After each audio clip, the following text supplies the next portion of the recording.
Hi, today we are talking about Agger, and it's a fluent subject to talk about. As the sand dunes are moving, the lands are moving, the ocean is pushing it around, people are changing a lot. So it's hard to kind of grasp or fix the story in one sentence, in one array of stories. So today is going to be small collection of stories so you can make your own story about this. Some of it is recorded here in the studio, and some of it is recorded on location in Akka, and some of it is in a location in a museum on Sealand where they have kept an example of the houses from around 1800. So I hope you will be inspired by all these stories and try to keep the red line yourself. Enjoy.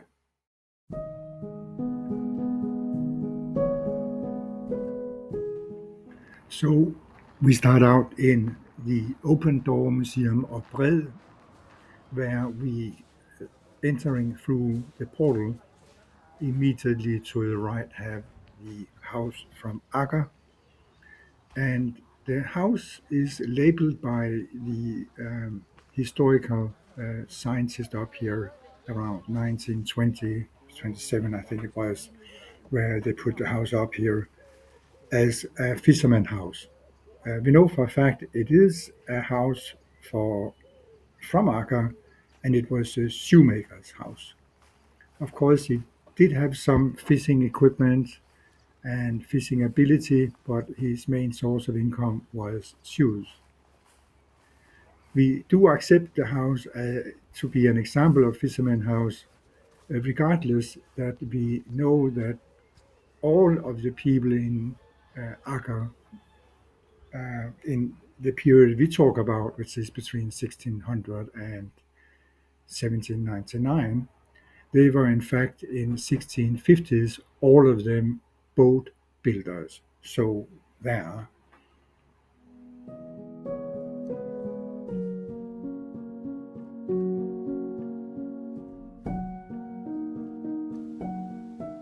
Hi, my name is Carl Madsen, and welcome to Aker this time, Aker in southern Thy.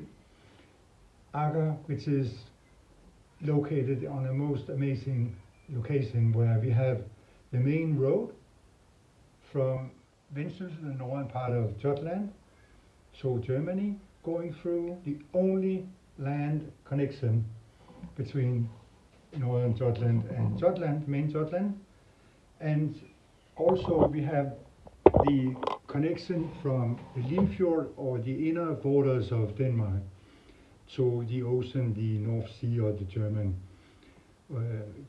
Sea, and where you have to portage or carry the ships over, which you probably stopped doing some hundreds of years ago, but at least we think and know that they had 1,000 Viking ships they tried to portage over there. We do have a channel in through once in a while when it storms a lot. We have a ship carried through that channel around 1760. And we have the condition that Agger actually disappears in the ocean. The entire Parish basically has been lost to the sea in a period from around 1780 to around 1820, where big storms and tough weather both carried away in the sea and blew the dunes further inland, changing the landscape its entirety.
we have a lot of Josephs. And that's got to be a reference to Joseph from the Bible, the father of Jesus. And he is the stepdad to Jesus, because Jesus' real dad is, of course, God. So the celebration of the stepdad is a theme in Agger, and it's not uncommon we find widows marrying 4 times, the last one being with a gentleman. Even she is maybe not around more than around 40, an older gentleman around 60, because there's so few men left. And for the female side, I find the name Gørig do fire. It means she is doing the fire. Gør ild. Interesting. She is the one who is capable of doing fire in the fireplace, keeping the home warm, and having a warm embracement for you when you come home, and being in every way a person who can do fire, maybe fire in your heart. It's a little different from the Hedvig, meaning the hot bay, or we call them not Hedvig up here in north, up in Agger, we call them Hedvig, meaning the holy bay. The same reference as Gørig, you could say, in every way. This is opposed to using the names like Knud in reference to Knud the Great, or Michael. In southern Norse we have a lot of Michael around Elsø, which is a reference to the warrior god fighting the big snake or the big eel or the electric eel or the dragon, and conquering the evil and being able to cross the ocean that way.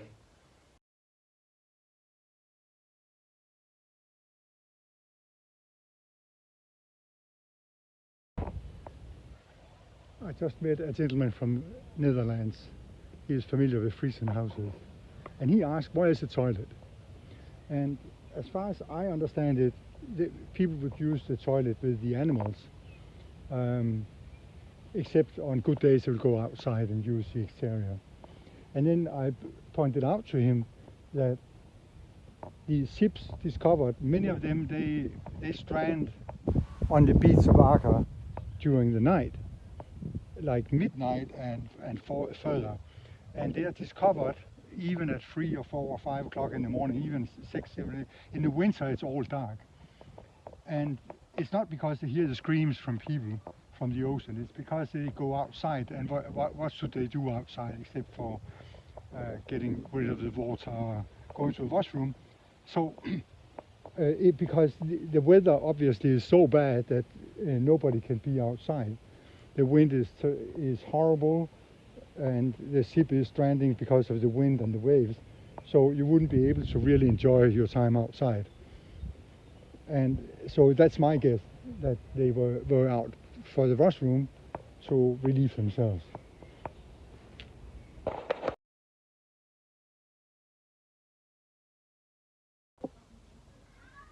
We also have a story from around 1760 where a whole village were out and collecting wood from a mast, stranding on the beach, and it somehow stranded up in the dunes, so it was not visible directly from the ocean, because the beach is surveyed by the sheriff, the strand sheriffs, and they are supposed to announce to the estate owner that some ship materials has arrived. What we see here behind is actually a bottom piece from a ship. I forgot the name of this, both in Danish and English, but it's a part of the central part of the ship at the keel in the bottom. And that has obviously been in so bad shape, so they were allowed to keep it. Otherwise it would be sold on auctions on the beach. And the story goes that these kids and waitresses and all these were discovered cutting up the mast. And a long story short, they told who was there, who they saw there, who came before them, who told them the mast was there, who was cutting how much, and where is it located at their house. So the whole mast was rediscovered, and the estate owner charged them around 3 marks each for theft. And in their mind, it's not theft because the first of all, the beach belongs to them, but the king has the right to collect the best pieces on the beach, and that's what he does. He collects all the ships and even barrels and pieces of wood. As soon as it is milled wood, smooth surfaces, that belongs to him. But this mast was somehow old and it was parted in two, so they felt that it was better for them to use it as firewood. It was not good enough to use for construction, so they just cut it up. But still, the estate owner kept his word and wanted to put punishment to punish them. Normally, for theft, you would lose a finger or a hand, so he's very mild, giving them a penalty or ticket at 3 marks, which is a fortune for them. So there.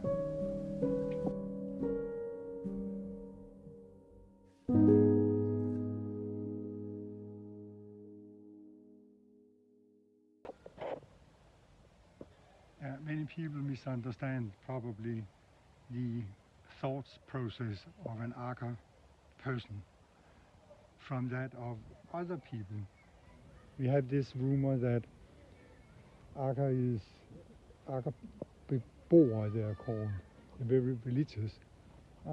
It may be so, but it's probably more like they have time to think about life, and they see themselves as free people. They can leave the country anytime and go to Holland or Norway or somewhere else. They are here on their own. They are not supported by the government. The government is living off them. And therefore they have the rights of the priest or the god or the øvrighed to make new rules and try to follow them on their own device, and set up new concepts of how to, all in all, live and guide their life. And this is probably more in line with what's happening up there than they should be in particular religious.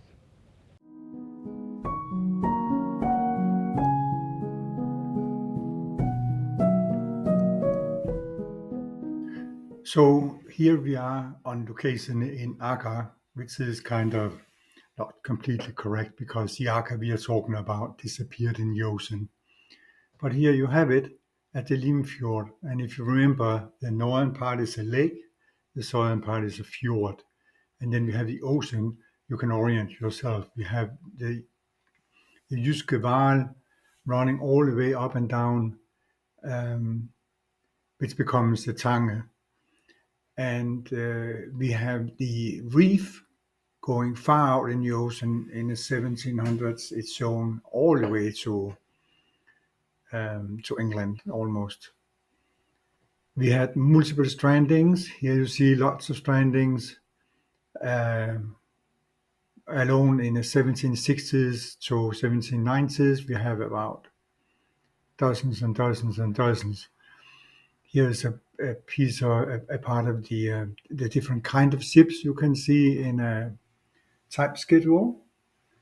And here we have an overview looking south towards the Tange, which is in the distance, trying to understand the topography of this area. Here we have the divide between Jutland and the rest of Agger. There's a small, tiny river separating. Here is a look to the south for the same river.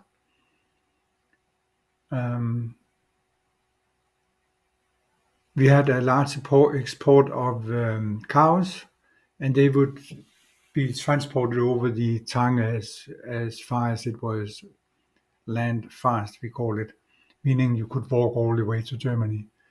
But as it was broken through after this period we are studying here in 1823, 5, 6, and further, all of these animals had to be exported through boats, at least on a ferry, and then traveled by the old roads back to Germany. This is a Friesian cow. You can see it's black and white. And there's multiple other sorts of cows in this area in different colors. This is just the most famous for this area. Holsteiner, it has been called Friesian cow. This one has horns. It's actually rare to see them with horns nowadays. Yeah, it's just for us who loves cows, this is just fantastic. See them here they are sitting and relaxing to digest. The view from Aga towards England has probably been a lot like this, except when the big waves are there. But in smooth weather, ships has been sailing, passing by in the distance, all times, day and night, coming from Norway and going down to typically the Netherlands. And the cargo had been, we know from the strandings, everything from iron and raw, what is that, timber to grains and that sort of stuff. It's hard to encapsulate the activity in an area like this, which is so fluent. Like the wind and the waves move the land, so probably just looking at the waves here and the sunshine and time passing by is probably an appropriate way to spend your life. Yeah.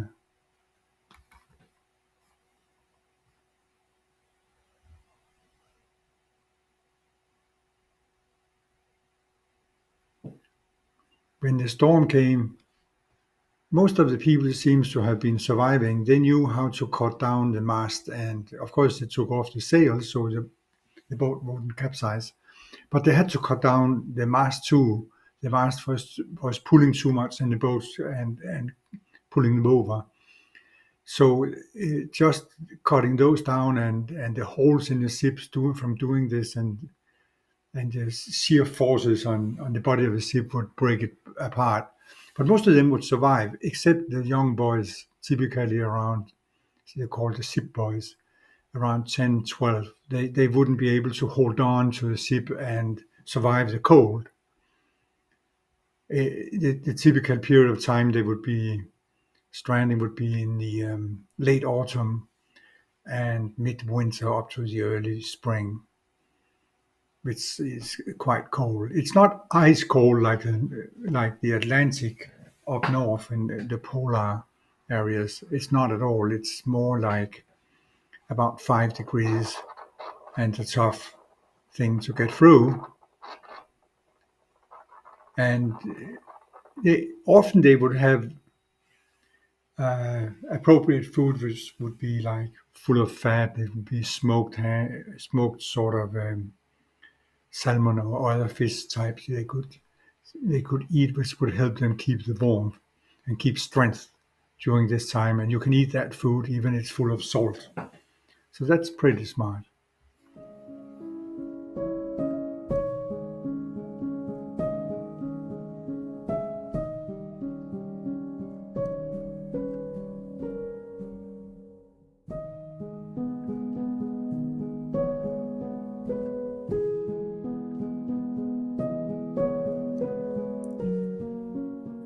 Okay, so we will now go through a few short stories here on Agger, and the first one being the fight at the Nabe place in Agger. And for this purpose, we are looking at this map, which indicates we have the ocean over here, and we have the fjord to the right. And up here in the right corner, we have the lake. So this is the Tange, the long piece here is the Tange. which on the most narrow place at this time is about here. Please do keep in mind that the tongue here is a few hundred meters out in the ocean at this time, but at this time it was a fixed unity, you could say. And the area we want to talk about is the Nabe village, which is about here, and the defense work, which was called the Skansen, which is right here. You have again the ocean to the left and a blue line here, and the fjord to the right with a blue line here. And then you can read clearly Skansen Bagger and Skansen Grønne. So basically, this is a high of sand and probably clay at the time. Who knows? But at least sand. And measuring from the map here, we have the north arrow here, and down here we have the measurements. We get that it is 650 alen wide and meaning about 400 meters in today's terms. There's no reason to measure this distance here because that's very likely some sort of beach, field, wetlands, moor, some sort of thing like that. There is a tiny island out here called Mortenholm, but the rest is water around here. So eventually, what happened was the Swedish army came up here, faced this obstacle here, and a few thousand people here, which comes to about a few men per meter. And in the morning, the day after, there was a local who guided them through the waters here, somehow around, so they could take the defense. So, um, in or, just in order to understand the scale of this defense works, I compared it with the very well-known Helsingør Crownburg. So these two drawings are to scale. And for us up here from Thy and Mors, we know that a lot of that was died here at the Skansen. At least 20 people from the Agger community. The later attack in the same war on Copenhagen left about 12 Copenhageners dead. So it's a disproportionate amount of people who died. But here we see Helsingør castle works here. The castle itself is in the middle, and all the earthworks is around. That is way bigger today, but this is at the time comparable around 1658. And I think the attack was 1657, I don't remember. And we have this, what you could call sloppy tall wall to defend us against the Swedes coming from south. It's weird they come from south, but they did. The next map shows the same thing. Why is that? Let me see here. The map is from the map of the Kronborg Castle is here and the entire Helsingør city for comparison. There. Here we have a map from the same war where the Swedes stormed Copenhagen. So the central Copenhagen today is still here. That is the parliament here, and the newly burned down Børsen is here. And I think I managed to make a map here. Yeah, so on the right-hand side, you see the Skansen in Agger for comparison size, and the Swedish people attacked here at a berm wall, which was about 180 meters long. The berm wall we have in Agger was 400 meters for comparison, and the Swedish was not able to enter Copenhagen at the time. The next time Copenhagen was conquered was 1802 by the British.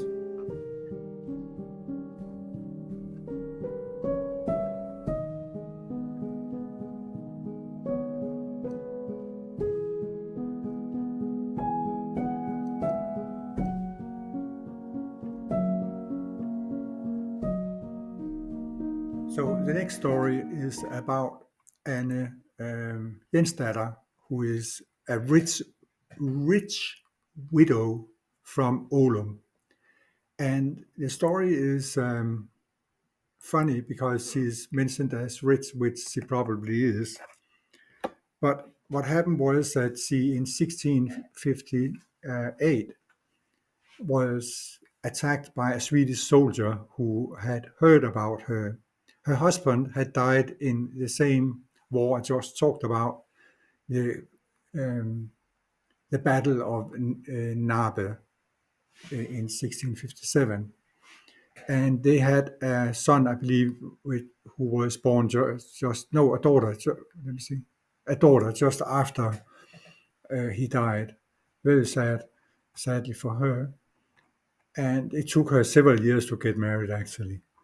This story is very detailed, and it is, we know it from Bodum area because the Swedish soldier was stationed down there, and he managed to get two Danish boys to follow him, but he was the leading perpetrator. He took his horse, went to Agger, to Olum, to attack her and take her things, try to get her to tell him where her valuables were hidden in her house.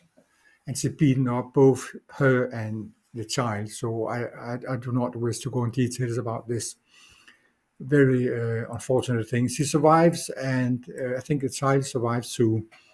So that's good.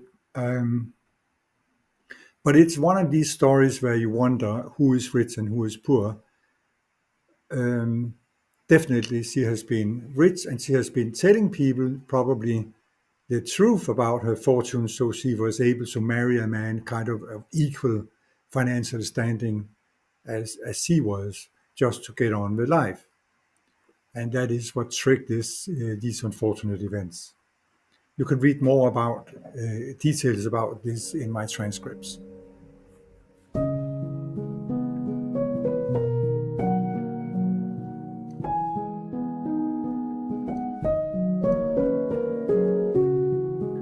The next story is inspired by a previous one about the rich widow. And I'm just trying to test if people were poor. Also inspired by the Fisherman House in the museum.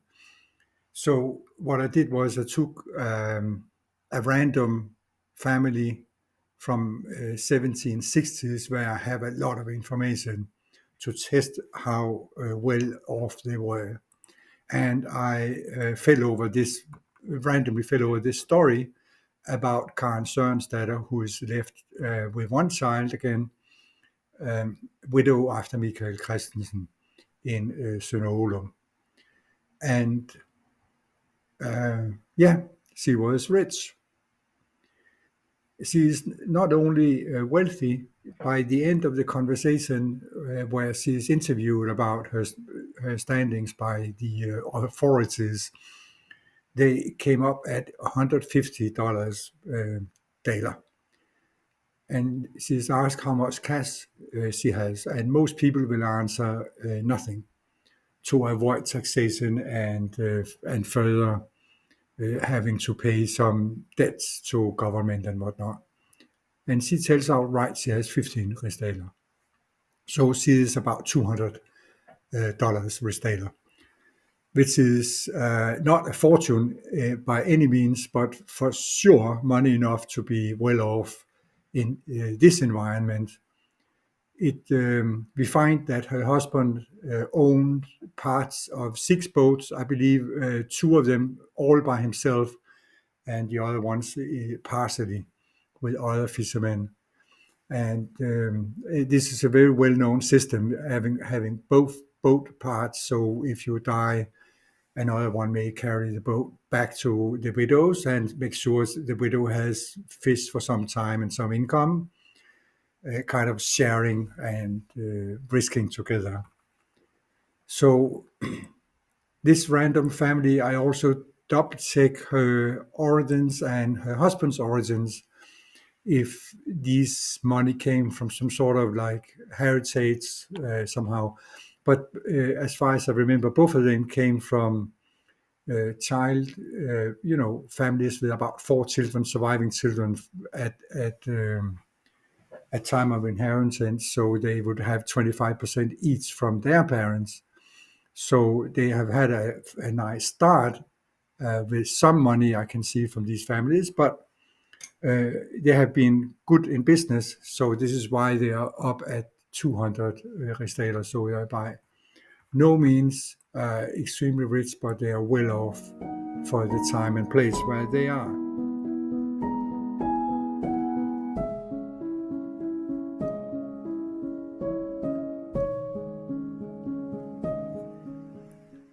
This story is about a coffin lid from Man Pederstad's burial. It was found when the church disappeared in the ocean, so they could see this oak tree coffin sticking out of the churchyard. And the mystery about this is like anything else we have to deal with in the Arca area is that she's not registered in the church book, neither when she was baptized nor when she was buried. And that's strange, as the record seems to be quite detailed and well kept over the years. There's not any apparent holes in it, but it clearly states on her coffin here that she is buried 1770, and she was baptized or born 1706, same place, Vesteraker it is. And we have that. So I can't find her in the records, and I have no mentioning of her in any other records. So this is quite a mystery.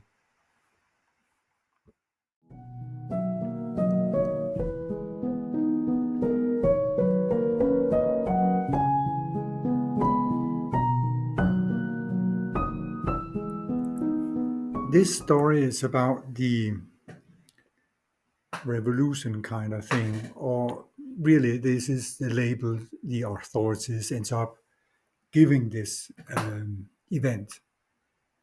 It's a complex set of circumstances. So, in short, the Agger people they tried to set things straight with the owner of the lands, which is Moldrup in Vestervig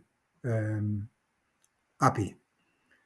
And what they are encouraged by, partially they have a few people who can write themselves, so they are sort of educated. At the time we have, this is 1773, so there's newspapers circulating in Europe, and we are a few years from the French Revolution, but we are about the American Revolution. And spurred by a new priest, not in their own church, but the neighboring parish. They attempt to set the record straight with the authorities by sending a guy to a town about 150 kilometers away by horse to post a letter, an anonymous letter, to I believe it's both the king and later the estate owner, to get rid of the work you have, the duty work you have as festival. And the whole operation falls apart as there is a boy up there in the post office who happens to recognize the guy from Agger who was posting this letter, and he knows about the letter. So this way it is all coming into light. And the local owner who owns this land, who owns the beach, who owns these people, who owns the church, who owns the estate, who owns the entire area, and he owns the court. Moldrup ends up a verdict guilty of trying to incite revolution, and the leaders who can write they are put to jail. This is a local court, so we will have to guess that it goes to a higher court, and there is some other development in this. But this to tell, and so for this video, get an insight to the character of the minds of these people in Agger from 1717. And I encourage anyone who wants to understand that to study one of these stories.